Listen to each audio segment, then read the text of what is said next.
لعلهم ينتهون.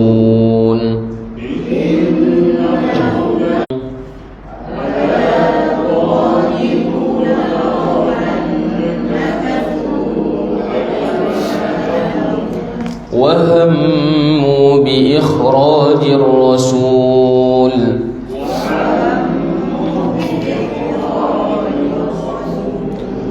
وهم بدؤوكم أول مرة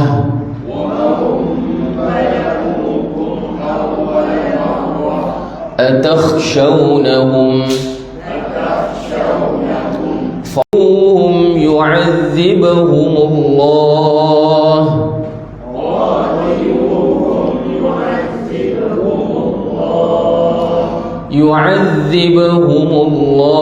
بأيديكم والمؤمنين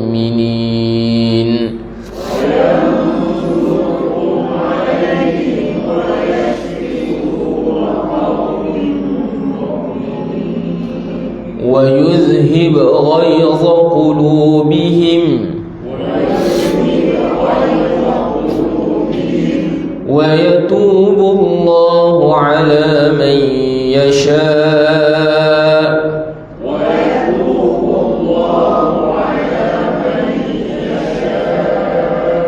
والله. Pertama wa inna kaithu, dengunglah kaithu panjang 4 harakat. Aimanahum mim, tu semuanya dengung belaka, kita sebut dengan ghunnah. Dengung ni istilahnya ghunnah.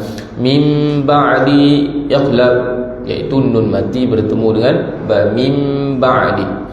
Ahdihim, huruf ain dengan ha, pastikan ahdi bunyi ha gemuk. Ahdihim. Wa ta'alu fi dinikum faqatilu, mim mati bertemu dengan fa, izhar syafawi, tidak ada dengung. Fi dinikum faqatilu, huruf qaf. Huruf qaf jangan baca faqa, bukan faqa, faqa, tapi jangan muncul, jangan baca faqo. Itu salah. Faqa, suara kita keluar dia naik ke atas, itu dipanggil huruf yang tebal, huruf yang bersifat dengan tebal. Okey. Huruf qaf termasuk dalam huruf isti'la. Huruf isti'la. Isti'la maksudnya meninggi. Maksud meninggi, suara yang keluar itu dikepung oleh bibir bawah, menyebabkan dia naik ke atas, tu jadi bunyi dia tinggi. Jadi yang suara yang jadi bunyi huruf yang nipis ni bila mulut dibuka, tu dipanggil infitah. Infitah ni terbuka. Kalau kita sebut a, buka mulut, udara keluar, bunyinya jadi nipis. Tapi kalau jadi bunyi tebal. Faqatilu a'immatal kufri, mim tasydid dengung. Innahum, nun tasydid dengung. La aymana, la panjang, 4 harakat. Lahum la'allahum yantahun. Satu lagi kebiasaan orang pada huruf ta yang berbaris atas, selalu orang bunyikan dengan hams. La'allahum ta salah, tak tepat. Ta ni dia hanya bunyi hamas ketika mana dia mati. Kalau huruf waqalat sebagai contoh, ta mati tu dia adalah bunyi desis dia, tapi bila dia berbaris di atas tak ada. Jadi kita baca macam biasalah. Faqati, bukan faqati ti. Bukan bunyi tu, desis tu terlalu kuat. Ini berdasarkan apa yang saya ambil daripada guru sajalah. Faqatilu a'immatal kufri, ra bagi bawah nipis ri, yang baca ri. Innahum la aymana lahum la'allahum yantahun. Okey, itu tak ada hukum, biasalah. Kemudian ala tuqatiluna qauman nakathu, tanwin bertemu dengan nun, hukumnya idgham ma'al ghunnah, maka masukkan tanwin itu dalam nun beserta dengan qauman, panjang 2 harakat. Nakathu aymanahum, situ ambil 4 harakat. Wahammu, dengung juga. Bi ikhrajir rasuli wa hum bada'ukum, bada'u 2 harakat. Bada'ukum awwala marrah, tak marbutah kita berhenti dengan ha. Marrah tak berhenti dengan marrat. Berbeza kalau tak itu maftuh, tak itu maftuhah, terbuka. Barulah jadi marrat. Sebagai contoh, atakhshawnahum, atakhshawnahum, fallahu lam. Nama Allah ni kadang-kadang ada yang sebut dengan Allah, tak, dia asal daripada lam. Kalau lam tu bunyi nipis, la. Kalau lam tu bunyi tebal, bunyi Allah. Lidah naik ke atas juga Allah. Jadi fallahu ahaqqu anta. Nun mati bertemu dengan tak, dan nun mati bertemu dengan tak, maka bunyi itu lidah kita senggang antara langit dan bawah dan didengungkan. Anta nipis, sebab ta tu huruf dia ni nipis. Antakhshawhu in kuntum mu'minin. Tu tak ada apalah, dengung. Nun mati bertemu ta juga adalah ikhfa hakiki. Nun mati bertemu kaf, ikhfa hakiki. Kemudian qatiluhum yu'adzibhumullahu. Mim mati bertemu dengan ya, tak ada dengung. Mim hak dengung ni, mim mati bertemu dengan ba. Itu sahaja yang dengung. Selain daripada itu tidak ada dengung.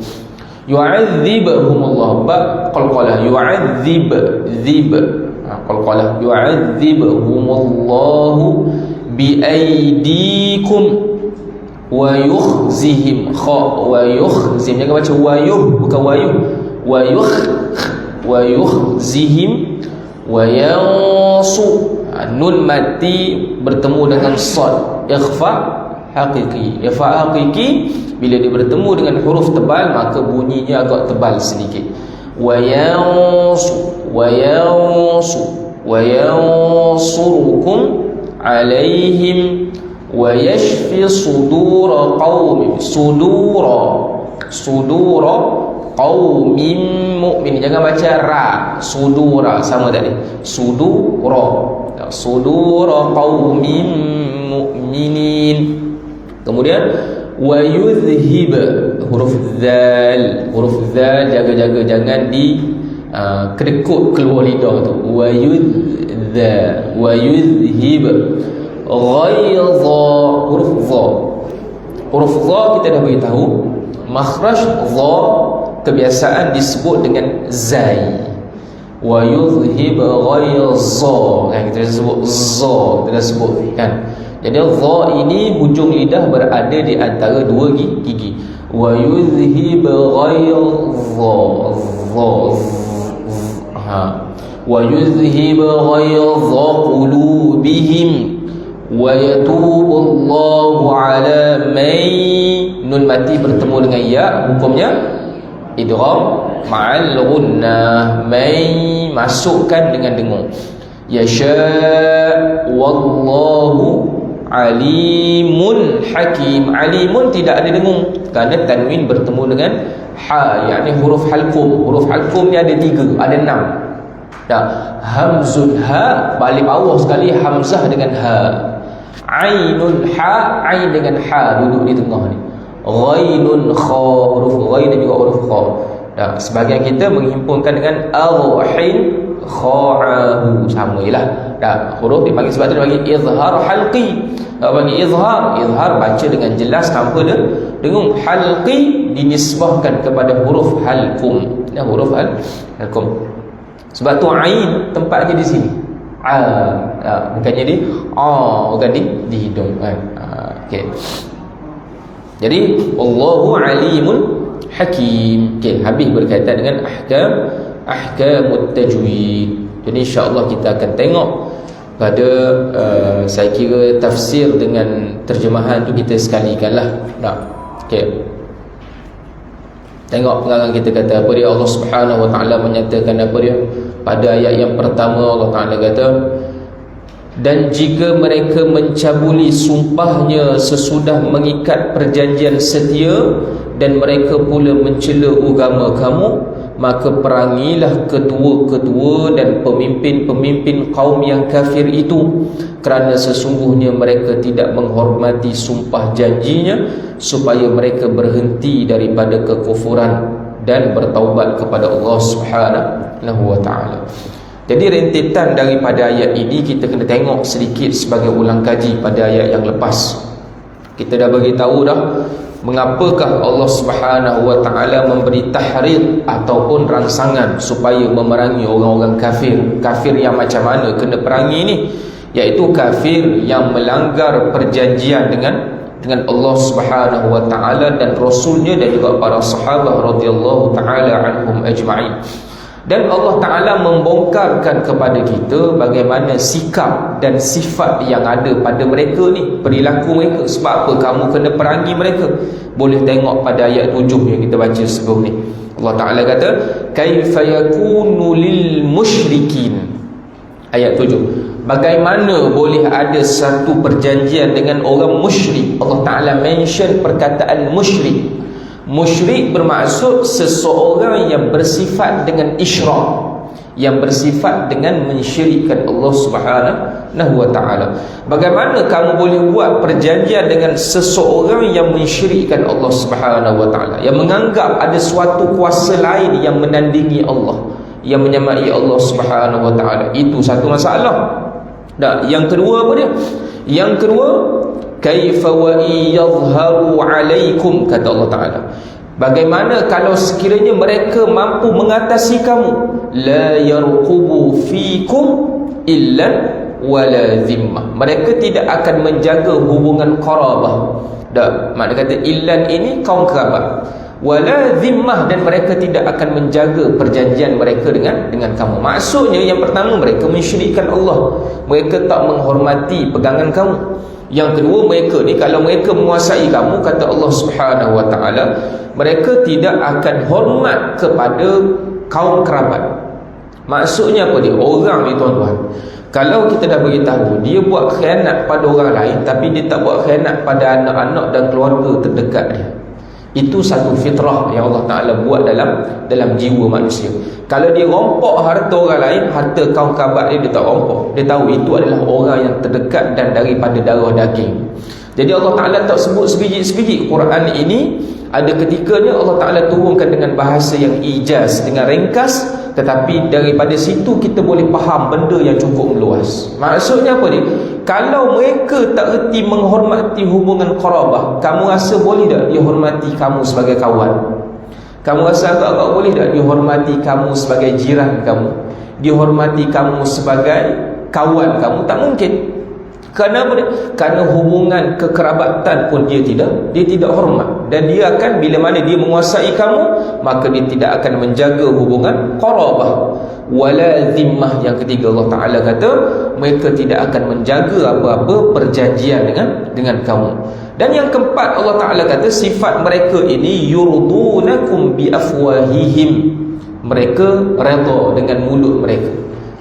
Duduk di depan ni berjanji manis je, tak apa boleh, tak ada masalah, berjanji okey, biar kita settle. Yurdunakum bi afwahihim wa ta'ba qulubuhum, hati mereka ini dah sama sekali tidak bersetuju pun dengan apa yang dia janjikan, dan dia berazam dah kalau dia dapat perjanjian memang dia akan khianati. Ini sikap yang ada pada orang musyrik, dan sikap-sikap sebegini tuan-tuan boleh ada pada zaman kita. Yang namanya manusia boleh ada pada zaman ni. Sebab tu surah At-Taubah ini dinamakan juga dengan surah pembongkaran, kerana Allah Ta'ala membongkar bagaimana sikap orang-orang musyrik itu sendiri. Kemudian disebut lagi ishtarau bi ayatillah. Yang keenam, yang kelima, yang keenam sifat mereka ini, mereka menjual ayat-ayat Allah Subhanahu wa ta'ala. Bermaksud apa dia? Mereka menukar ganti ayat-ayat Allah Ta'ala dengan benda-benda lara. Bila orang hidangkan kepada dia hidayah, dan Allah Ta'ala berikan kepada mereka hidayah, maka mereka menolak. Sebab tu tuan-tuan, hidayah Allah Subhanahu wa ta'ala bersikap keras dengan golongan Arab ini. Kerana apa dia? Kerana Al-Quran itu bagi mereka merupakan mu'jizat yang cukup jelas. Apa makna mu'jizat? perkara yang menundukkan akal. Itu makna mukjizat. Dan mukjizat ni bezanya dengan sihir. Sihir ini ulama kata dia sya'wadah. Sya'wadah ni apa dia? Dia permainan mata. Permainan mata yang menggunakan pertolongan daripada makhluk kita tak nampak dengan mata. Kita panggil jin lah. Contoh, pensel ni tiba-tiba tukar jadi kunci. Sebagai contoh, ada benda duk main di belakang yang menghilangkan pensel yang menukar dengan kunci. Hakikat pensel ni betul-betul tukar jadi kunci? Tak pun. Tapi berbeza dengan mukjizat. Mukjizat yang Allah Ta'ala kata pada Nabi Musa, wa alqi ma fi yaminika talqaf ma sana'u innama sana'u kaidu sahir wa la yuflihu as-sahiru haitsu ata. Allah Ta'ala kata, lemparkan tongkat yang berada pada tanganmu itu wahai Musa. Tongkat tu bertukar jadi ular. Kalau secara hukum adatnya tak boleh. Mana boleh tongkat tukar jadi ular? Sedangkan ular tu pula bukan ular kecil, ular besar. Kita tahu genetik mesti sama, barulah boleh jadi. Anaconda takkan buat lahir ular senduk, waktu pun tak logik dah. Tu sama-sama ular tu. Ni tongkat bertukar jadi ular, yang mana ulama kata tukar tu tukar sungguh, memang ular sungguh. Dan pertukaran itu berlaku dengan kuasa Allah Subhanahu Wa Taala, yang Allah Taala datangkan dengan cara mencari hukum adat dan hukum saintifik. Hukum adat maknanya hukum alam ataupun hukum saintifik. Jadi mukjizat ini berlaku secara real dan juga benar. Berbeza dengan sihir adalah permainan mata. Dan mukjizat ini benda yang bagi satu kaum itu dia tahu benda tu mukjizat. Sebagai contoh kita kata Al-Quran. Al-Quran ini dia adalah mukjizat secara makna dan juga lafaznya. Tapi bagi kita orang Melayu ni dan kita yang kurang penguasaan bahasa ni, kita tak berapa nampak sangat. Itu sebagai mukjizat. Tetapi bagi orang yang menguasai benda ni dengan baik, dan zaman Nabi itu zaman kesusasteraan yang tinggi, maka diturunkan Al-Quranul Karim. Sebagai contoh, kita nak faham mukjizat ni macam ni. Bila ada seorang utusan Rasul, utusan raja, dihantar utusannya kepada raja di negara lain. Dia kata, aku datang ini sebagai utusan raja. Apa bukti kamu utusan raja? Apa bukti yang membuktikan kamu ini utusan raja? Dia pun pergi kat raja tu, bawa aku berjumpa dengan raja kamu. Bila pergi berjumpa dengan raja di negeri tersebut, utusan tu kata, saya nak awak bangun duduk 4 kali. Dia kata. Raja tu pun buat, bangun duduk, bangun duduk, bangun duduk. Benda tu menjadi kebiasaan tak bagi raja? Tak, itu bukan kebiasaannya, tetapi itu merupakan satu kod. Satu kod ataupun satu perkara yang nak menunjukkan dia ni memang benar-benar utusan raja. Dan perbuatan bangun duduk 4 kali raja tu tadi difahami oleh tentera dia yang memang dia ni adalah utusan raja. Kan itu adalah kod khas dia. Samalah juga macam Al-Quranul Karim. Al-Quranul Karim ini merupakan satu mukjizat yang bersifat sastra, yang bersifat bahasa yang cukup tinggi, yang orang Arab bila dia baca sekali, dia tahu yang ni bukan perkataan manusia. Yang ni bukan perkataan manusia. Sebab tu di sisi orang Arab, benda ni adalah mu'jiz. Bahasa dia itu saja dah menjadi mukjizat. Kerana itu Allah Ta'ala kata, perangai orang Arab pada ketika ni, ishtarau bi ayatillah. Mereka dengar kebenaran, mereka tahu benda ni benar. Gaya bahasanya bukan gaya bahasa manusia. Gaya bahasanya bukan bahasa yang direka oleh mulut Muhammad. Muhammad mana pernah belajar sastra pada ketika tu? Dia tahu ini adalah kod kebenaran, tetapi mereka menolak dia dengan cara apa dia? Menolak perkara tersebut menghalang usaha-usaha dakwah Rasulullah sallallahu alaihi wasallam. Jadi ni sikap yang ada, 6 sikap yang ada pada golongan ini. Sebab tu Allah Ta'ala perintahkan supaya diperangi golongan-golongan tersebut. Kemudian dalam ayat ni kita tengok apa kata Allah Subhanahu Wa Ta'ala. Kita dah tahu bagaimana sifat orang musyrik. Allah Subhanahu Wa Ta'ala menyatakan apa dia? Kemudian Allah Ta'ala cerita dalam ayat yang ke-11. Kita ambil sikit. Allah Ta'ala menyatakan apa dia? Kalau sekiranya mereka itu bertaubat. Macam mana cara mereka bertaubat? Yang pertama, iman kepada Allah Subhanahu Wa Ta'ala. Yang kedua, mendirikan solat. Ini prasyarat untuk bertaubat. Sebab tu mendirikan solat ni ibu-ibu, ayah-ayah sekalian, disebutkan dalam hadis, walaupun hadis ini dhaif tetapi maknanya sahih, kerana maknanya disokong oleh banyak hadis yang sahih dan juga Al-Quranul Karim sendiri. Apa hadis yang biasa kita dengar?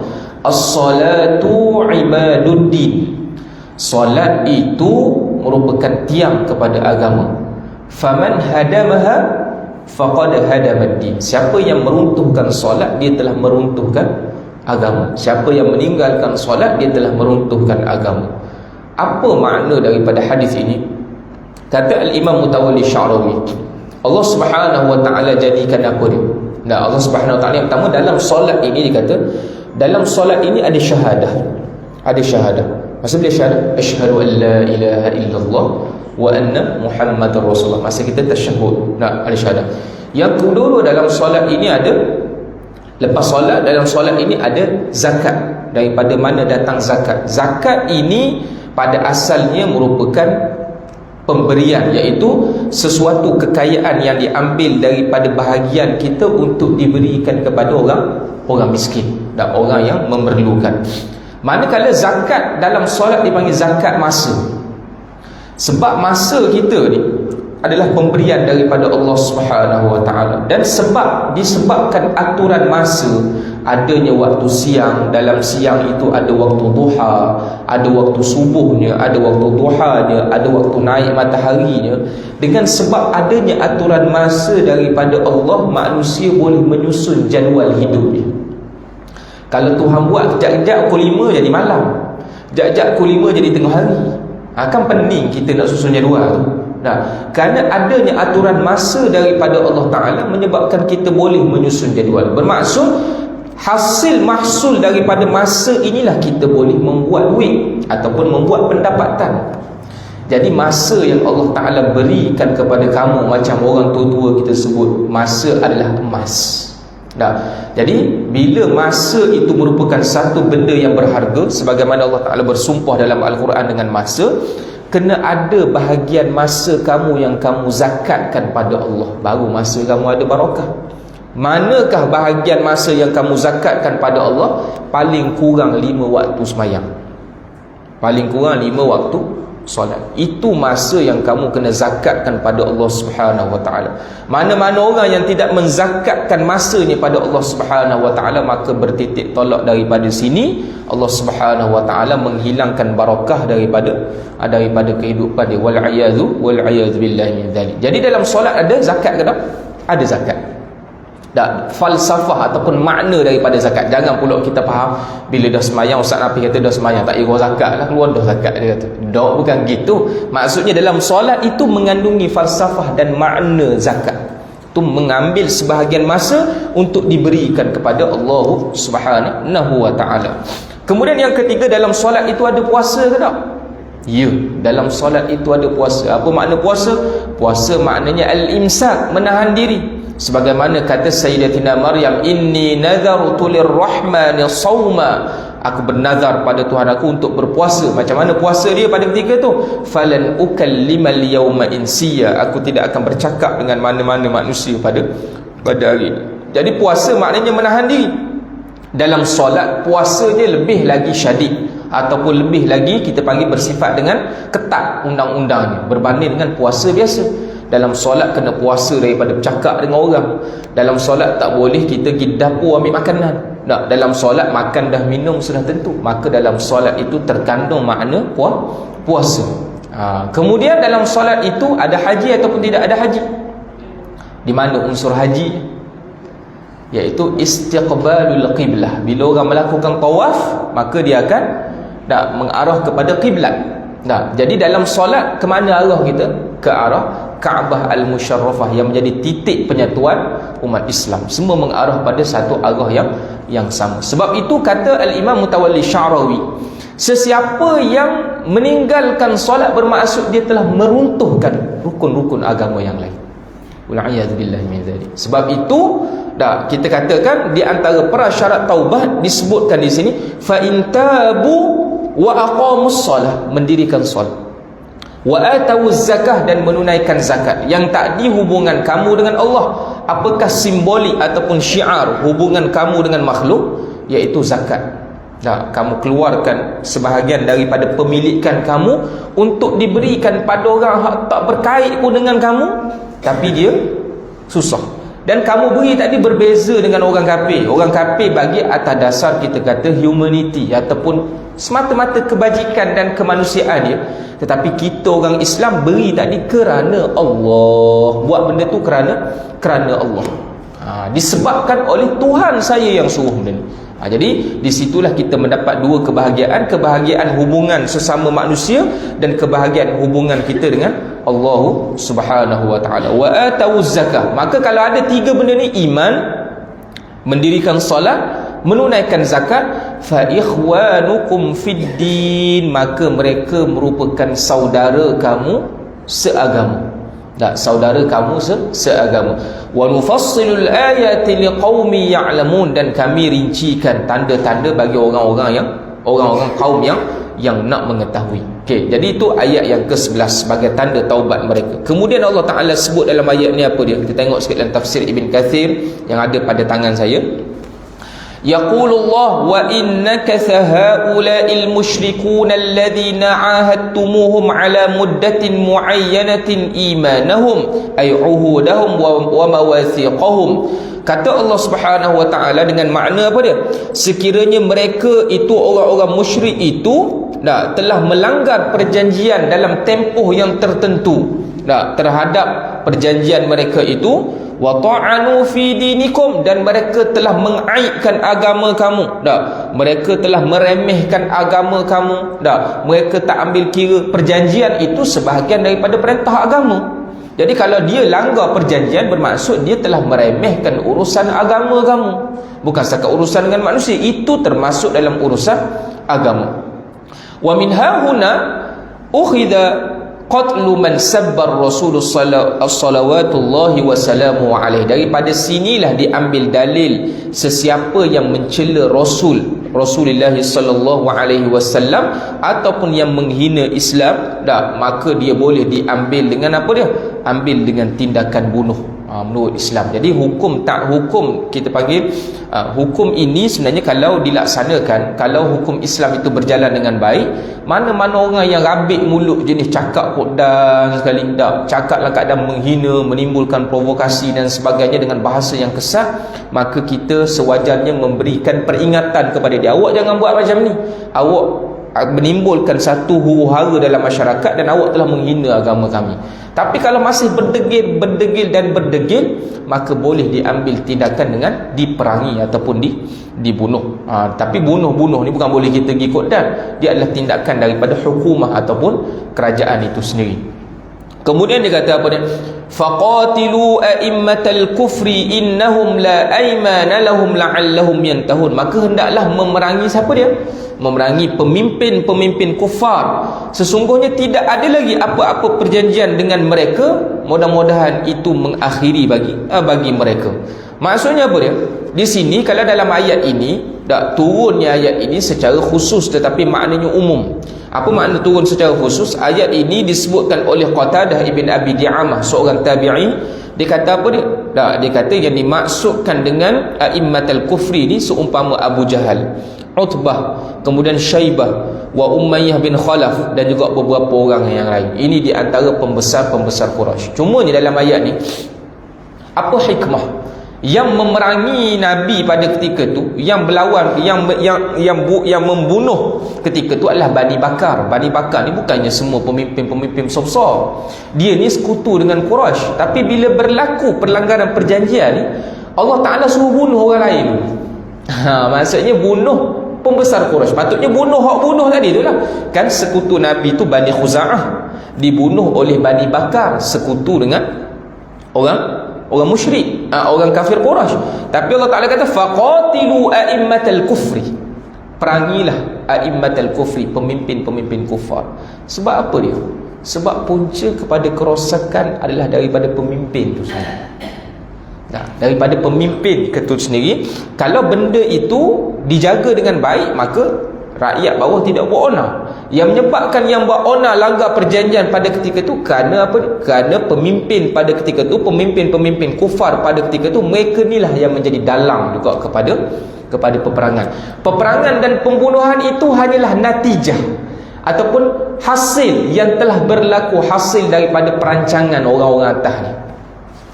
Itu tanda saja, tapi perancangan datang sebelum tu lagi.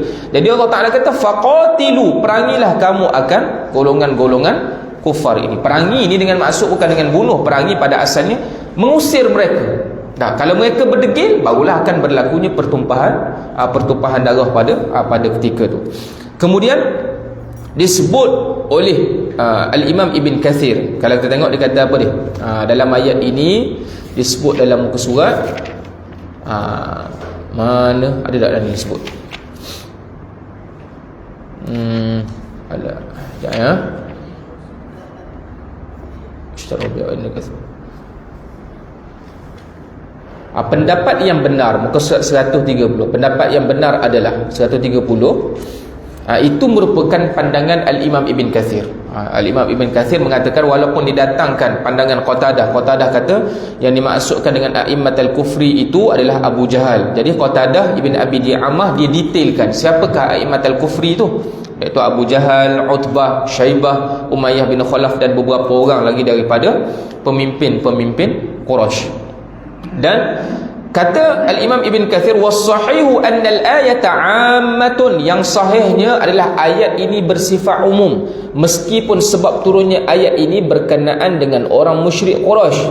Jadi ayat ini berlaku untuk umum bagi mereka dan bagi yang lainnya. Jadi walaupun diperintahkan memerangi a'immatul kufri, pemimpin, bukan pemimpin saja, termasuk semua orang yang berjanji pada ketika itu yang melanggar perjanjian. Tetapi sebab apa Allah Ta'ala mention a'immatul kufri, Tuhan nak bagi isyarat punca asal yang berlaku benda ni juga daripada siapa? Daripada a'immatul kufri. Daripada a'immatul kufri. Jadi ayat ini bersifat umum kepada mana-mana musyrik yang ada bersama dengan a'immatul kufri ini, dan juga mana-mana musyrik yang berperangai dan bersikap seperti ini. Tapi kita kena ingat, bila melibatkan peperangan, ini melibatkan kuasa besar daripada kerajaan. Dia bukan boleh mari kita angkat pedang terus pergi rodok, bukan boleh begitu. Ini melibatkan kepada situasi berkait dengan kerajaan. Pada ketika itu kerajaan Islam dipegang oleh Rasulullah sallallahu alaihi wa alihi wasallam. Okey. Kemudian habis berkaitan dengan ayat tu, Allah Ta'ala sebut wa ta'anu fi dikum faqatilu a'immatal kufri innahum la aymana lahum. La aymana dipanggil la nafiyah lil jins, tidak ada lagi apa-apa perjanjian dengan mereka. La aymana, bukan kata lepas pada ni boleh nego lagi, tak ada lagi. La aymana lahum, tidak ada apa-apa perjanjian dengan mereka lagi. Kemudian supaya mereka berhenti, yakni agar mereka berhenti daripada kekufuran. Sebab cara nak ajar orang macam ni, dia sampai satu peringkat bila dah degil sangat, ini cara dia tak boleh buat apa-apa perjanjian. Sama ada dua benda, sama ada dia bertaubat dengan cara dia beriman, wa aqamus solah wa atawuz zakah, itu saja pilihan tu. Tak, sama ada dia masuk Islam ataupun dia berterusan dalam kufur dan diperangi. Kemudian ayat yang seterusnya Allah Ta'ala sebut apa dia? ألا تقاتلون قوما نكثوا أيمانهم وهموا بإخراج الرسول وهم بدؤوكم أول مرة. Adakah tidak sepatutnya ataupun adakah tidak sepatutnya ni satu pertanyaan yang bersifat dorongan. Tak lagi macam kita kata beginilah, tak, mana mau tengok dia, tak, dia tu curi, tak, bully budak dalam kelas. Sebagai contoh, saya ni cikgu, saya cakap dengan guru besar. Apa pandangan guru besar? Tak, budak ni mencuri ataupun buat kes dalam sekolah, bully budak, tak, pukul budak. Adakah tidak sepatutnya kita buang ni? Jadi sebut adakah tidak sepatutnya itu bukan maksudnya saya kata tak payah buang, tapi dengan maksud apa? Tanya tu dengan maksud buanglah. Maksudnya buanglah dia. Tak, dengan pukul orangnya, belajar pun malah, benda pun tak buat, kerja sekolah tak buat kes besar pula, tak mengikut undang-undang. Adakah tidak sepatutnya? Tanya tadi tu bukan dengan tanya maksud Tak patut. Bukan jangan dijawab gitu. Maksudnya patut sangat. Patut sangat. Jadi ala tuqatiluna qauman nakasu. Allah Taala kata tak patut lagi ke? Tak patut lagi ke diperangi satu golongan yang melanggar perjanjian? Bukan sakat mereka melanggar perjanjian dengan kamu. Wahammu bi ikhrajir rasul. Mereka berazam. Ham maknanya azam. Sebab tu Allah Taala sebut, Nabi sebut dalam sebuah hadis, faman hamma bihasanatin falam ya'malha katabahallahu lahu hasanatan kamilan. Katabahallahu lahu hasanatan kamilah. Sesiapa yang berniat, hamma, sesiapa yang berazam untuk buat satu kebaikan tapi dia belum buat, Tuhan dah tulis satu pahala untuk dia. Wa man hamma bisayyi'atin falam ya'malha. Siapa yang berazam untuk buat kejahatan dan dia tak buat lagi, Allah Ta'ala tak tulis pun kejahatan pada diri dia. Ni di antara keistimewaan yang Allah Ta'ala berikan kepada kita. Boleh ya?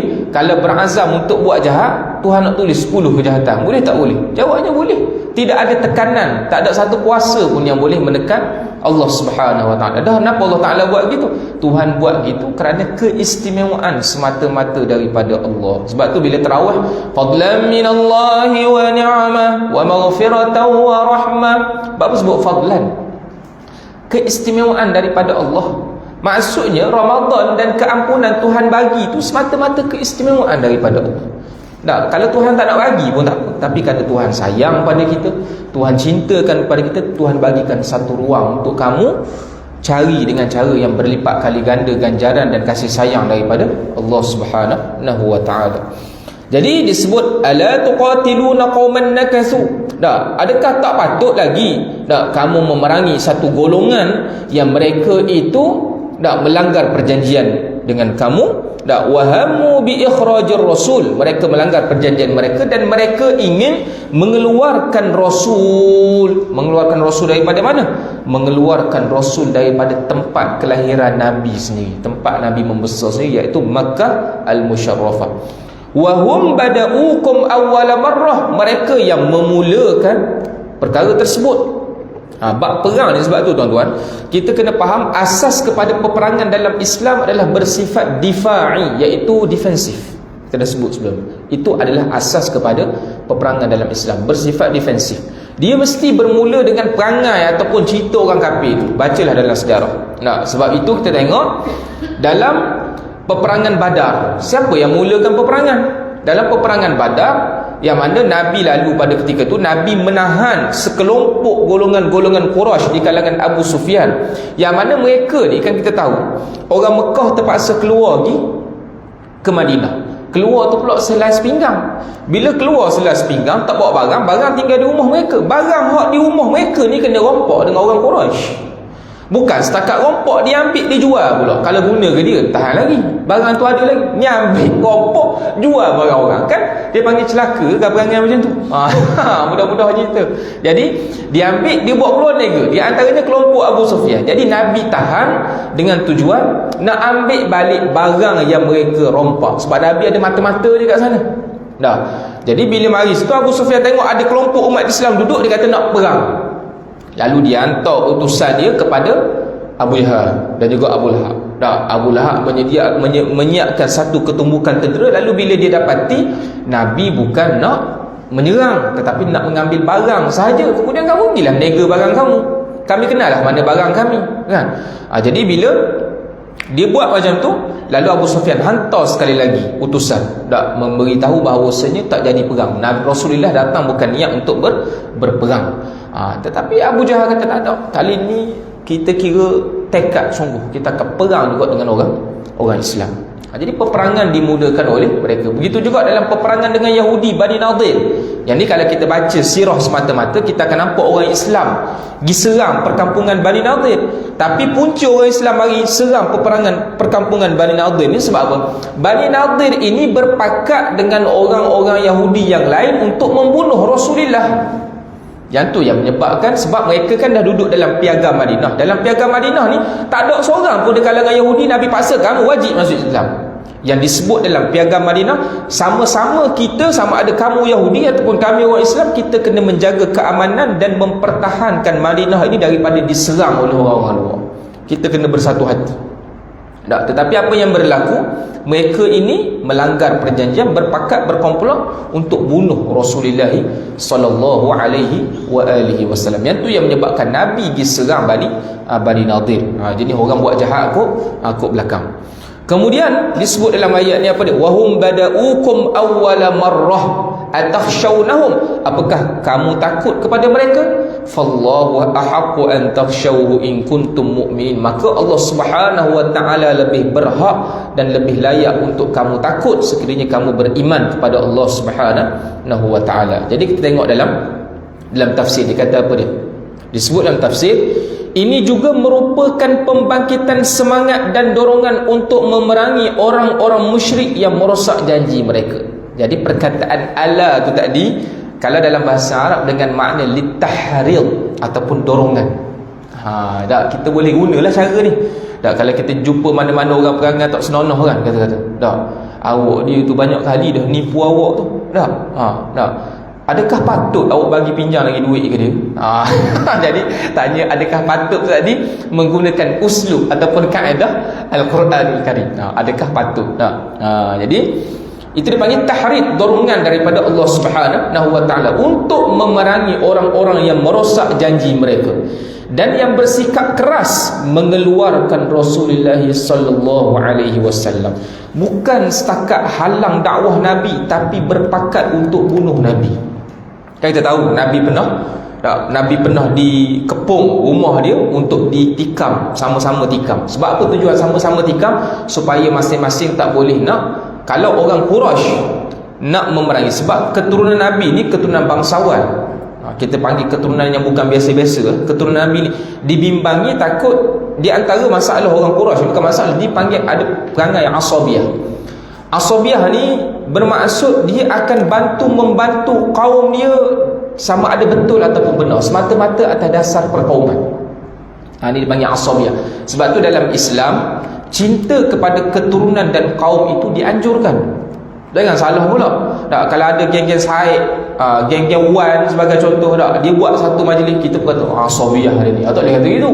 Tak, tu kelompok dia. Maknanya dia berjumpa kan. Dia jumpa sama-sama, itu bukan asabiyah, itu kita bersyukur dan berbangga dengan Allah Subhanahu wa taala melahirkan kita daripada kelompok ni. Maksudnya alhamdulillah, syukur. Jadi kita kumpul. Dah. Yang dikatakan asabiyah, Nabi kata antu'ina qaumaka 'ala zulmi. Kamu memberi bantuan kepada kaum kamu atas dasar kezaliman. Yang ni yang tak bagus ni. Orang Arab ni perangai perkauman tu bagus dah, tapi hak tak bagusnya apa dia? Dia tak kira kaum dia betul salah tu nombor 2. Hak penting tolong dulu geng sendiri. Yang penting tolong geng sendiri dulu. Jadi orang kafir Quraisy ni dah, bila nak tikam Nabi tu mesyuarat. Macam mana? Kalau katalah satu bani saja tikam Nabi, dia saja akan berlaku peperangan antara, walaupun dia orang kaum Quraisy sendiri tak suka Nabi, tapi bila berlaku pembunuhan pada kaum mereka, dibimbangi berlaku peperangan antara dua kelompok. Jadi macam mana nak sesam dia ni? Abu Jahal lah bagi pandangan. Sebab tu gelarannya Abul Hakam, bapa kecerdikan. Nabi orang panggil Abu Jahal, otak je geliga. Nah, iaitu sama-sama tikam. Setiap kelompok ni sama-sama tikam. Bermaksud pembunuhan itu bertanggungjawab ni bersama-sama. Takkan Quraisy nak perang dengan 10 bani. Jadi mestilah benda tu menyebabkan mereka tak berani. Jadi bermulalah Allah Subhanahu wa taala turunkan wahyu pada Nabi, baca ayat apa? Ayat biasa kita baca itulah masa kena speed track tu ataupun kena rock block. Ayat apa? Wa ja'alna min baini aydihim sadda wa min khalfihim sadda. Baca-baca pun dah tahan juga. Jadi kurang berkat orang ni kan. Okey. Jadi yang tu sekali di Madinah pun sekali ada mereka nak membunuh Rasulullah sallallahu alaihi wasallam. Kemudian dia kata apa dia?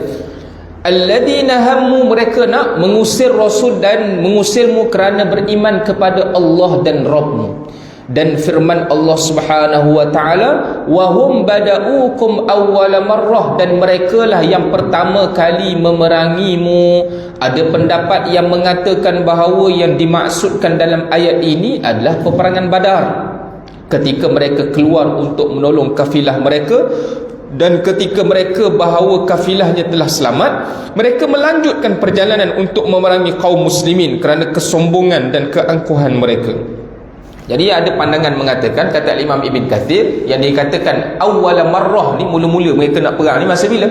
Masa peristiwa peperangan Badar. Kronologi sebelum berlakunya peperangan Badar. Dia dah tahu dah Abu Sufyan selamat, tak ada masalah pun, bukan Nabi main dengan dia nak perang, tapi masih lagi niat nak perang dengan Rasulullah. Kemudian dia kata sebagaimana yang telah dijelaskan di depan.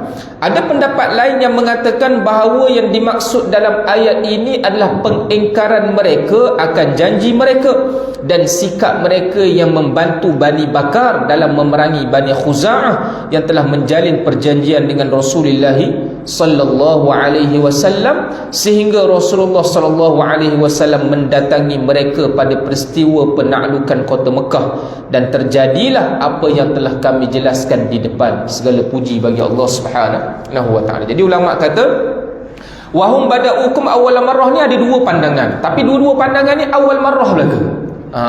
Mula belaka. Semua ni kafir mula belaka. Yang pertama, mereka memulakan dalam peperangan Badar. Yang kedua, mereka memulakan dalam melanggar perjanjian. Dia belaka.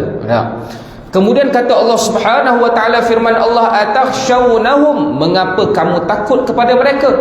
Allah lah yang berhak kamu takuti jika kamu benar-benar orang beriman. Saya tertarik dengan penjelasan daripada Syekh Mutawalli Sya'rawi. Yang ini biasa nama yang saya selalu sebut lah, sebab saya suka Syekh Mutawalli Sya'rawi ini, dia menerangkan satu makna tu dengan agak mendalam. Syekh Mutawalli Sya'rawi mengatakan takut ini secara mudahnya ada dua bentuk.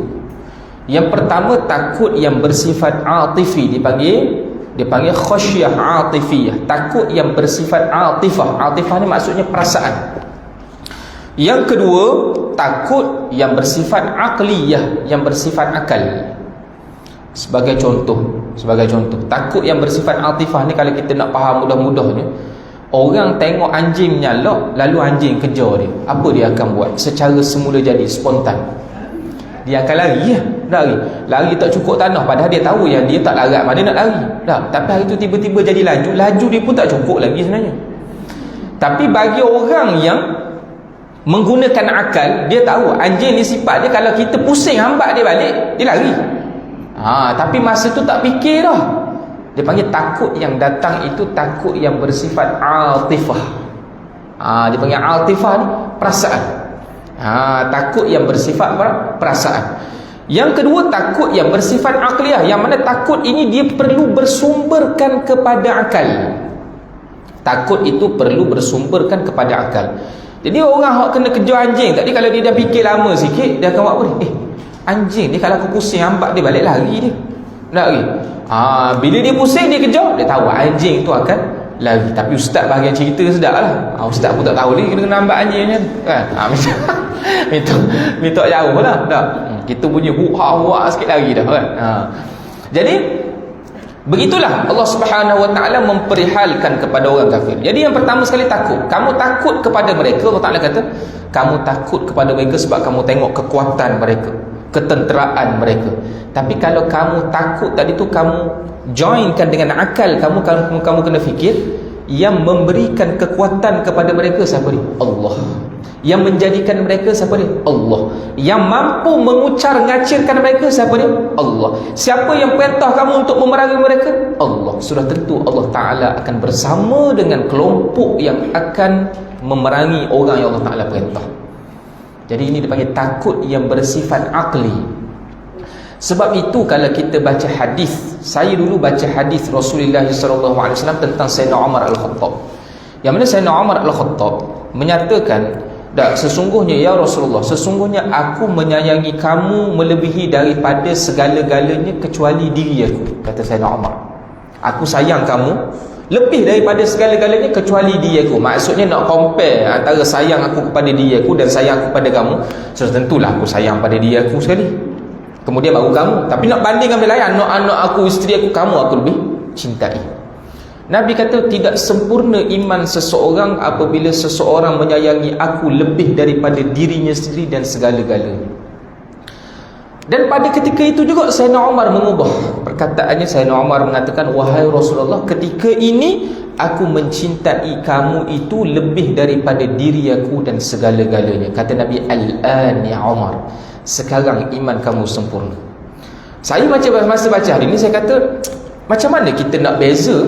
Yang tadi Sayyidina Umar kata dia sayang, itu kan perasaan normal manusia. Tiba-tiba Sayyidina Umar kata, aku sayang kamu ini lebih daripada segala-galanya. Mana kata benda tu boleh berubah drastik. Kita ni bukan senang kan. Contoh, kita dah sayang orang, kita nak tiba-tiba sayang orang lain, bukan satu benda yang mudah. Kita nak ubah secara drastik. Dan benda tu pula Nabi boleh membenarkan perkara tersebut. Berdasarkan penjelasan Syekh Mutawalli Sya'rawi ini baru saya faham. Sama seperti mana takut, begitu juga dengan cinta. Cinta ada yang bersifat atifah, perasaan. Kalau melihat kepada perasaan kita, sudah tentu kita sayang siapa dia. Yang kita sayang adalah anak-anak kita, harta benda kita. Dah, Allah Ta'ala kita tak pernah tengok Allah. Tapi bila kita alihkan sayang kita itu kepada sayang yang bersifat akli, akal, kita sedar yang mendatangkan semua benda ni siapa dia hakikatnya? Allah. Yang memberikan kamu anak adalah Allah. Yang memberikan kamu harta adalah Allah. Yang memberikan kamu kedudukan adalah Allah. Yang menempatkan kamu dengan segala-galanya pada tingkatan adalah Allah. Maka justru kalau kamu tengok dengan akal kamu, yang selayaknya untuk kamu sayang yang utama adalah Allah berbanding dengan segala-gala yang berada di keliling kamu. Jadi di sini Sayyidina Umar mengalihkan sayangnya daripada hub yang bersifat atifi, kasih sayang yang bersifat perasaan, kepada kasih sayang yang bersifat akal. Ini dalil menunjukkan orang Islam mengutamakan kewarasan akal dalam tindak tanduk mereka. Jadi Allah Ta'ala sebut dalam ayat ni, atakhshawnahum, kamu takut kepada mereka. Fallahu ahaqqu an takhshaw. Allah Ta'ala nak menyedarkan daripada takut yang bersifat perasaan yang berada dalam diri orang beriman, kamu pergi kepada kewarasan. Kamu naik pada satu step, yakni kewarasan. Allah Ta'ala lebih berhak untuk kamu takut. Sedar. Dan yang memberikan kekuatan Allah, yang memberikan tenaga Allah, yang memberikan kemenangan Allah. Sebab tu kita jangan pelik kenapa orang beriman Allah Ta'ala sebut, kam min fi'atin qalilatin ghalabat fi'atan kathiratan biiznillah. Berapa banyak kelompok yang sikit Allah Ta'ala kata mengalahkan kelompok yang ramai. Dalam sejarah peperangan umat Islam, tak rajin umat Islam ramai pada orang kafir. Peperangan Badar 313 fight dengan 1000. Peperangan Uhud 1000 lawan 3000. Peperangan Khandaq lagilah pula, dah fight lebih kurang lebih daripada 10,000 orang. Dalam tentera Islam kurang daripada 5,000 orang. Tak pernah satu peperangan pun umat Islam lebih. Apa kekuatan umat Islam yang menyebabkan mereka terlalu berani? Kerana akal mereka berfungsi dengan baik. Mereka sedar kekuatan ini milik mutlak Allah Subhanahu wa ta'ala. Sebab itu penerapan tauhid cukup penting. Tauhid tak boleh nak tinggal. Sahabat-sahabat ni bersumberkan kepada tauhid, keyakinan mereka kepada Allah Subhanahu wa ta'ala. Adakah orang Islam tak berusaha? Jawabnya usaha. Allah Ta'ala suruh usaha. Wa a'iddu lahum mastata'tum min quwwatin wa min ribatil khayli turhibuna bihi aduwallahi wa aduwakum. Sediakanlah kuda-kuda dengan kemampuan yang semampu kamu boleh. Mastata'tum min quwwat, daripada kekuatan tentera, ketumbukan tentera, wa min ribatil khayl, dan juga daripada kuda-kuda yang ada untuk menghadapi. Tetapi kamu mempersiapkan diri dengan semampu yang kamu.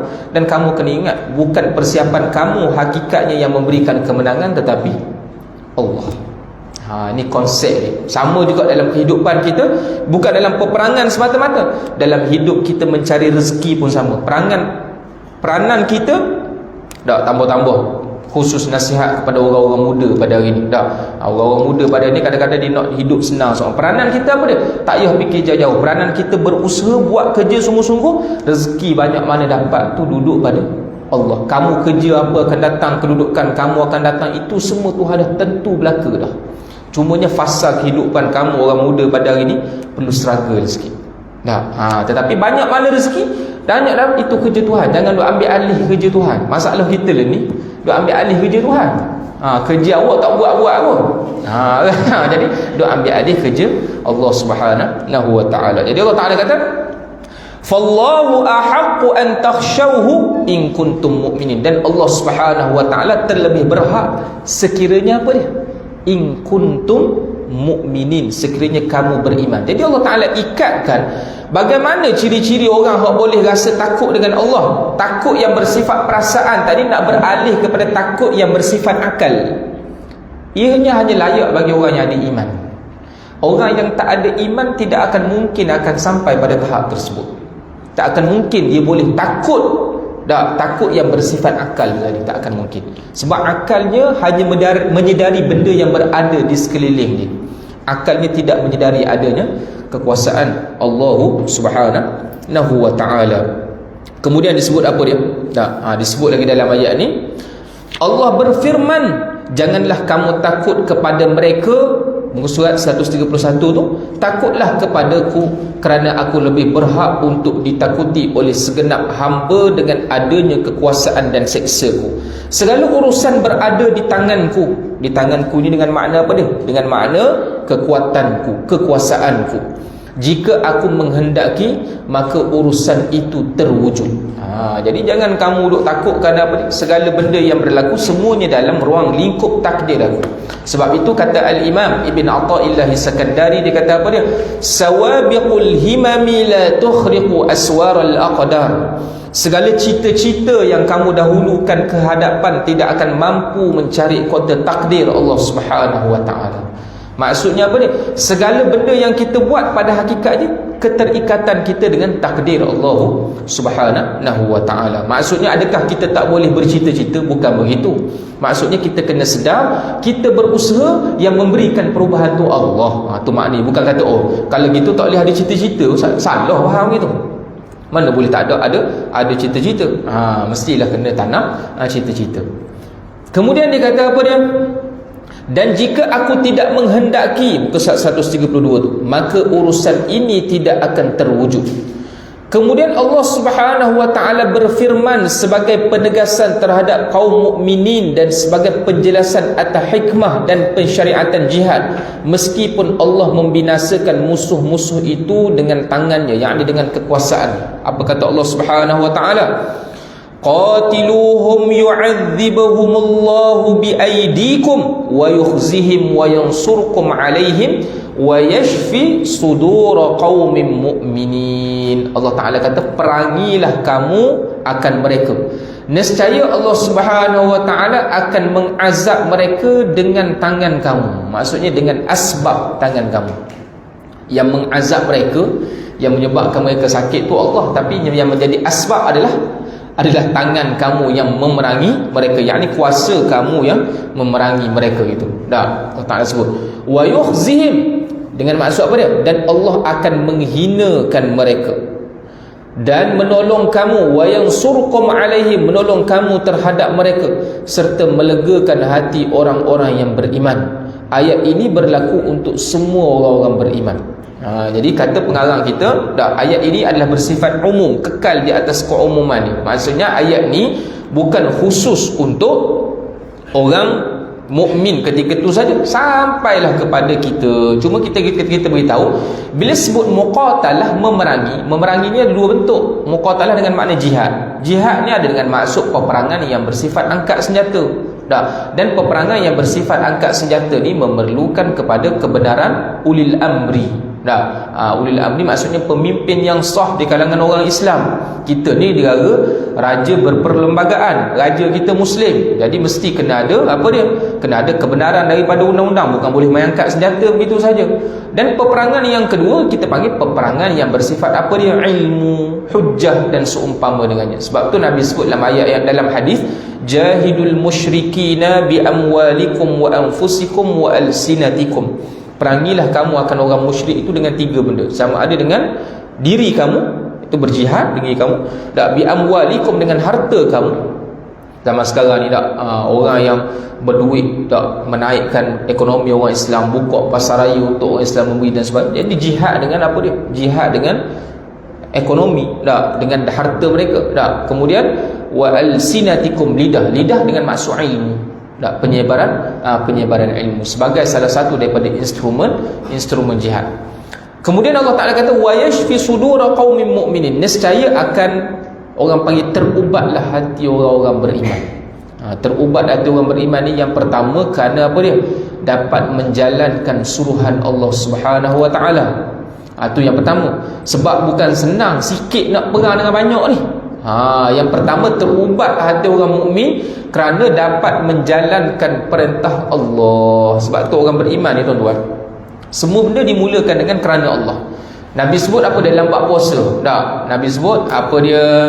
Ni'matan lis-shaim. Dua nikmat bagi orang yang berpuasa. Yang pertama, inda fitrih, ketika mana dia berbuka.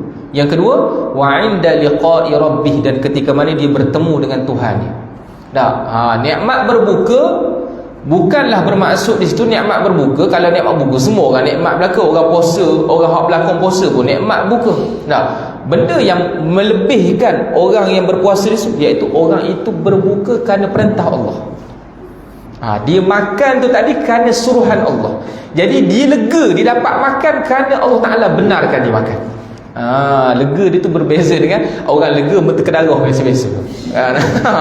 Lega kerana melaksanakan perintah Allah. Ya Allah, lega saya habis buat puasa pertama ni, puasa kedua alhamdulillah habis dia lega kerana. Kemudian ketika mana bertemu dengan Allah Subhanahu wa taala, sama juga keterubatan hati orang beriman pada ketika ni kerana dapat melaksanakan perintah Allah, yakni jihad. Bukan senang, sedikit kelompok yang sedikit nak berhadapan dengan kelompok yang banyak. Sebab tu disebut dalam hadis, wa dhirwatu sanamihi jihad, dan kemuncak kepada Islam itu adalah jihad. Sebab jihad ni melibatkan nyawa. Semayang melibatkan diri kita, puasa melibatkan diri kita yang tidak mengorbankan nyawa kita. Soal jihad ni, orang duduk depan kita tu ramai. Dah lah ramai, senjata pula lengkap. Senjata pula lengkap, tipu helahnya banyak. Dan memang perangai jahat, orang jahat ni biasa otak dia berayak, dia buat benda jahat. Berbeza dengan orang baik. Orang baik biasa jarang fikir buat benda jahat. Tapi tiba-tiba Allah Ta'ala suruh perang. Dalam al-harbu khida'ah, kata Nabi, peperangan itu ada tipu daya. Sebab tu dalam peperangan sendiri Nabi pernah ikat dhafair. Dhafair ni, dhafirah ni ikat orang sanggu. Ada 4 sanggu Nabi. Kan nampak pelik pada biasa tu. Kemudian warna rambut hitam dibolehkan dalam peperangan. Dalam mazhab Syafi'i warna hitam tak boleh. Warna hitam dibenarkan. Kerana apa dia? Kerana al-harbu khida'ah. Dalam peperangan itu sendiri dia ada peperangan psikologi. Kalau mari tengok rambut putih, dia kata boleh makan, dia kata.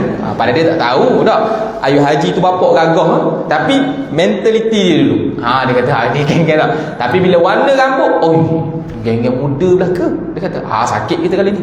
Sebab orang muda ni dia lebih sinonim dengan agresif. Walaupun ada je orang muda hok lembek je, tapi dia lebih sinonim dengan agresif. Jadi sebab itu dalam peperangan itu ada tipu daya. Kalau kita fikir secara logiknya, orang hok buat jahat ni memang dia biasa buat jahat. Orang buat jahat biasa menipu. Orang buat jahat ni pula mendominasi orang lain. Bukan senang nak berhadapan dengan orang jahat. Tetapi yang pertama, bila wa yashfi sudura qaumin mu'minin, dapat melegakan hati orang beriman kerana melaksanakan perintah Allah. Yang kedua, kerana terubat hati mereka kerana kezaliman yang dibuat ke atas mereka, mereka mendapatkan balik hak mereka itu. Mereka mendapatkan semula hak mereka itu. Kemudian disebut wa yashfi sudura qaumin mu'minin dalam kata al-Imam Mujahid, kata Mujahid bin Jabr, dan juga kata Ikrimah, kata As-Suddi. Ayat wa yashfi sudura qaumin mu'minin, melegakan hati orang beriman, itu merujuk kepada Khuza'ah secara khususnya. Secara khususnya merujuk kepada Bani Khuza'ah. Sebab kan kelompok mereka yang kena bunuh tu tadi. Yang kena bunuh tu kelompok mereka. Wa a'ada dhamir fi qawlihi ta'ala wa yudhhib ghayza qulubihim. Begitu juga dengan ayat lepas pada tu, wa yudhhib ghayza qulubihim, iaitu ghayza qulubihim, dan Allah Ta'ala menghilangkan kemarahan daripada hati mereka. Siapa mereka itu? Orang-orang mukmin di kalangan Bani Khuza'ah. Ni kata Al-Imam Ibn Kathir menukilkan pandangan Mujahid bin Jabr. Kemudian Allah Subhanahu wa taala menyebut dalam ayat ni apa dia? Wa yudhhib ghayza qulubihim. Qatiluhum yu'adzibuhum Allah bi aydikum wa yukhzihim wa yansurkum alaihim wa yashfi sudura qaumin mu'minin. Habis itu. Dalam ayat yang ke-15 apa kata Allah Subhanahu wa taala? Wa yudhhib ghayza qulubihim. Mana ayat tu, dia punya tu dia terjemahan dia, wa yuzhibu ghayza qulubihim. Muka surat 132. Saya rasa lambat kalau saya baca hak petikan ni, nak terjemah buat benda yang sama je lah. Tak, 132 yang mana wa yuzhibu ghayza qulubihim ni. Dia kata apa dia? Dan menghilangkan panas hati orang-orang mukmin, wa yatubullahu ala man yasha, dan Allah menerima taubat orang yang dikehendakinya, yakni dari hamba-hambanya. Okey, berkaitan dengan ghaidha ini bermaksud apa dia? Nak ceritanya bahawasanya kemarahan ini satu sifat yang orang panggil perlu kita minta dibendung. Satu sifat yang perlu kita minta dibendung. Terdapat satu hadis yang disebutkan oleh Ibn Asakir dalam Tarikh Dimashq. Dia kata apa dia? Dia kata daripada Aisyah radhiyallahu taala anha, bahawasanya Rasulullah sallallahu alaihi wasallam kana idza ghadibat akhadha bi anfiha. Nabi bila Nabi tengok Sayyidatina Aisyah ni marah, Nabi pegang hidung dia. Nabi pegang hidung dia. Sambil Nabi pegang, Nabi panggil, ya Uwais, gelaran bagi dia, quli, ikut aku baca doa ni, Allahumma rabban nabi Muhammadin. Ya Allah, Tuhan kepada Muhammad itu, ighfir dhanbi, ampunkanlah dosa aku. Dia suruh Sayyidatina Aisyah baca sambil dia pegang hidung. Wa adhhib ghaidha qalbi, dan keluarkanlah kemarahan, memberontak daripada hati aku.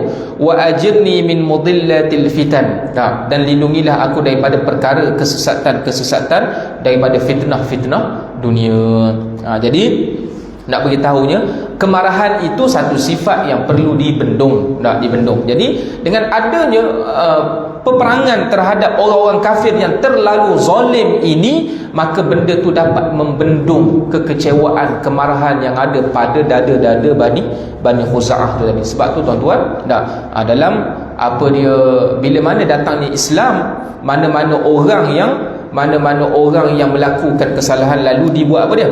Kutiba alaikumul qisasu fil qatla, al-hurru bil hurri wal 'abdu bil 'abdi wal untha bil untha. Dalam ayat lain Allah Taala sebut, wa katabna alaihim fiha anna an-nafsa bin nafsi. Ditetapkan bahawasanya pembunuhan atas satu nyawa digantikan dengan satu nyawa, iaitu pembunuh itu sendiri. Sebab itu dalam hukum jahiliah ni dia ada satu hukum yang dia panggil, saya lupa dah istilah apa dia. Nabi pernah pesan pada seorang sahabat tu dibawa anak dia mari kepada Rasulullah. Dibawa anak dia berjumpa dengan Rasulullah. Nabi kata, la yajni alaihi wa la yajni alaika. La tajni alaihi wa la yajni alaika. Engkau tidak melakukan jenayah atas diri dia, dan dia tidak melakukan jenayah atas diri engkau. Apa makna jenayah di sini? Maksudnya apa dia? Kalau anak kamu buat salah, jangan kamu kisoskan dengan cara buat pada anak orang lain. Tak boleh kamu buat macam tu. Maksudnya benda tu perlu dibawa kepada penghakiman. Sebab menjadi undang-undang rimba orang Arab dulu. Contohnya si A, Abu bunuh Ali.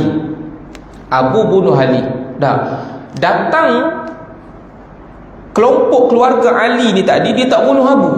Dia bunuh siapa dia? Dia bunuh kaum kerabat Abu. Sebab apa?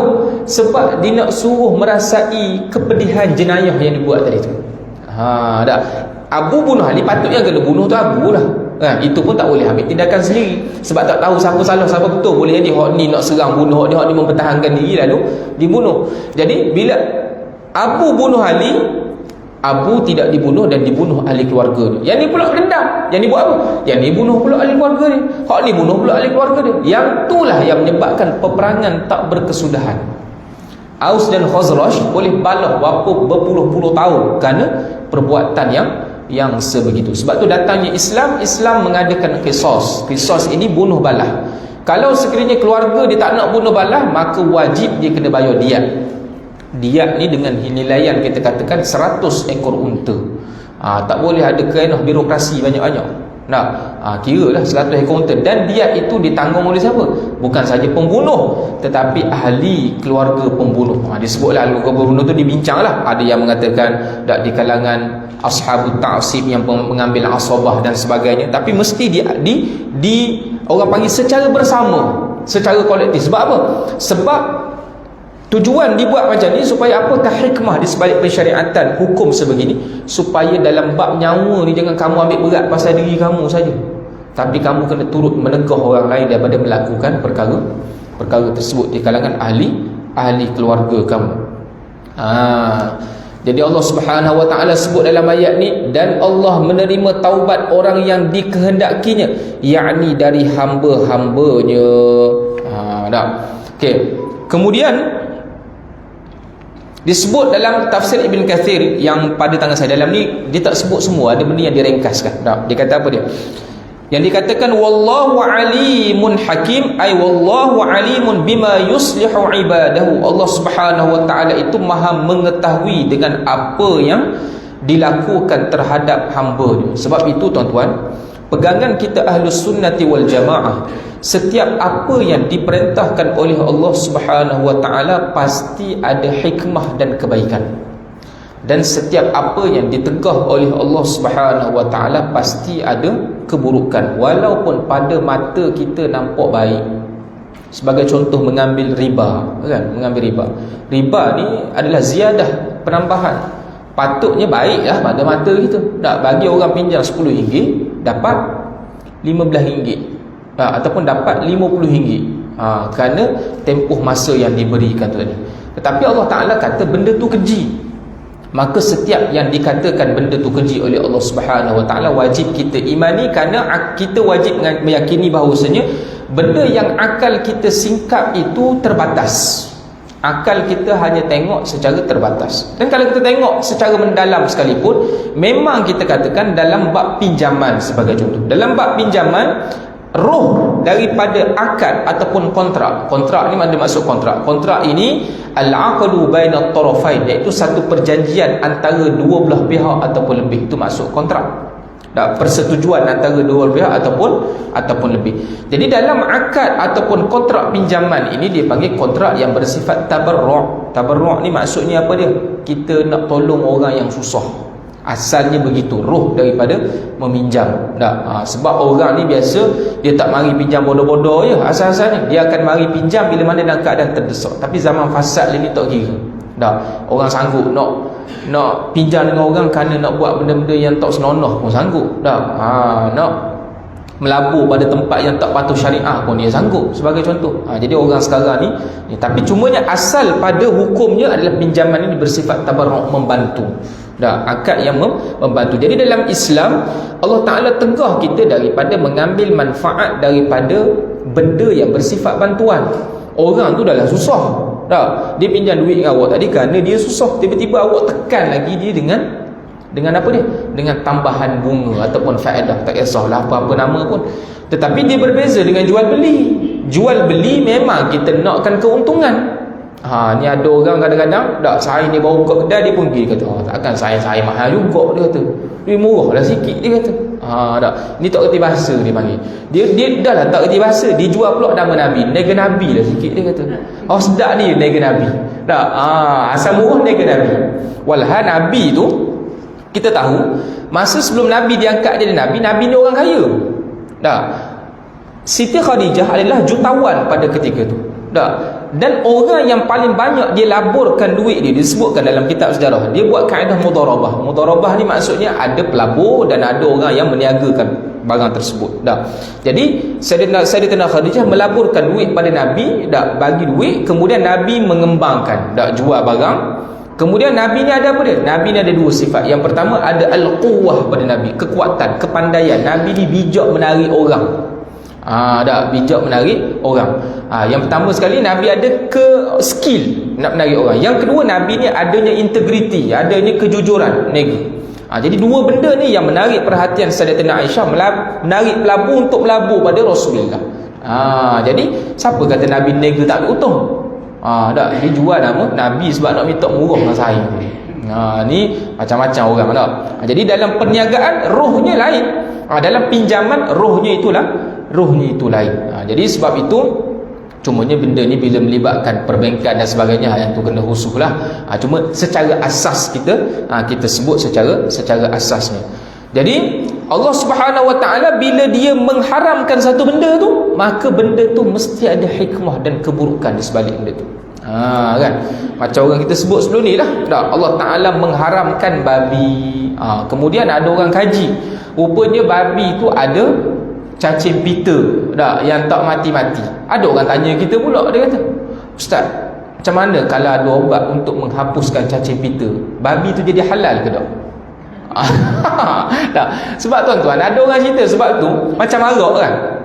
Arak ada orang kata untuk hilangkan benda etanol ke benda dalam tu, benda yang memabukkan. Tak kisahlah. Jadi dia kata orang buat kajian, dalam babi ni ada cacing pita. Cacing pita tu tak mati, sebab tu membahayakan, memudaratkan itu. Macam mana kalau seperti cacing pita tadi ada obat yang boleh membunuh cacing pita, babi halal ke tak? Jawabnya babi tetap haram. Saya tak makan babi bukan kerana cacing pita, kerana ia merupakan larangan dan tegahan daripada Allah Subhanahu Wa Taala. Kerana kita sedar bila Tuhan tegah, ada benda yang kita tak nampak benda tu, keburukan. Ada benda. Jadi daripada situlah lahirnya dipanggil ubudiyah, pengabdian.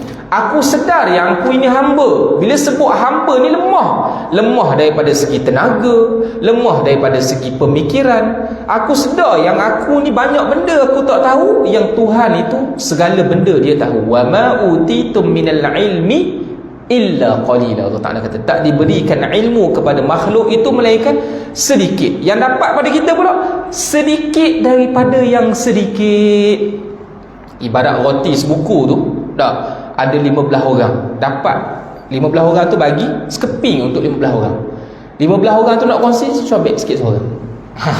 Ibaratnya gitulah. Ilmu Allah Ta'ala bagi pada manusia tu dah sedikit, hak dapat pada kita sedikit daripada yang sedikit. Jadi daripada kepatuhan kita kepada arahan Allah itu merupakan simbol dan lambang yang kita menyedari kita adalah lemah, kita adalah hamba yang perlu bergantung kepada Tuhan. Sebab tu itu adalah simbolik kepada kepatuhan. Jadi kita berhenti dululah pada ayat wallahu alimun hakim, ayat yang ke-15. Okey, ada apa-apa soalan nak tanya? Kalau ada boleh kita, yang terlepas tadi ke ada?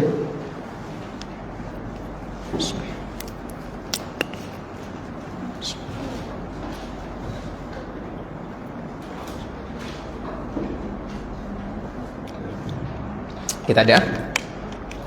Jadi insya-Allah lah untuk minggu-minggu yang akan datang kita sambung pada ayat yang ke-16, kemudian 17, 18. Ni berkait dengan imaratul masajid. Siapakah orang yang layak untuk memakmurkan rumah Allah Subhanahu Wa Taala? Jadi disebutkan dalam ayat ni. Jadi insya-Allah kita tutup dengan doa. A'udzubillahi minasyaitonirrajim. Bismillahirrahmanirrahim. Alhamdulillahirabbil alamin wassalatu wassalamu ala sayyidil mursalin wa ala alihi wa sahbihi ajma'in. Allahumma ij'al jam'ana hadha jam'an marhuma wa tafarruqana min ba'di tafarruqan ma'suma. Allahumma inna nas'aluka ridhaka wal jannah wa na'udzubika min sakhatika wan nar. Allahumma innaka 'afuwun karim tuhibbul 'afwa fa'fu 'anna wa 'an walidina wa 'an jami'il muslimina wal muslimat. Allahumma faqihna fid din, faqihna fid din, faqihna fid din wa 'allimna at-ta'wil wahdina siratal المستقيم ونور قلوبنا بنور هدايتك كما نورت الأرض بنور شمسك أبدا أبدا برحمتك يا أرحم الراحمين. وصلى الله على سيدنا محمد وعلى آله وصحبه وبارك وسلم. الحمد لله رب العالمين.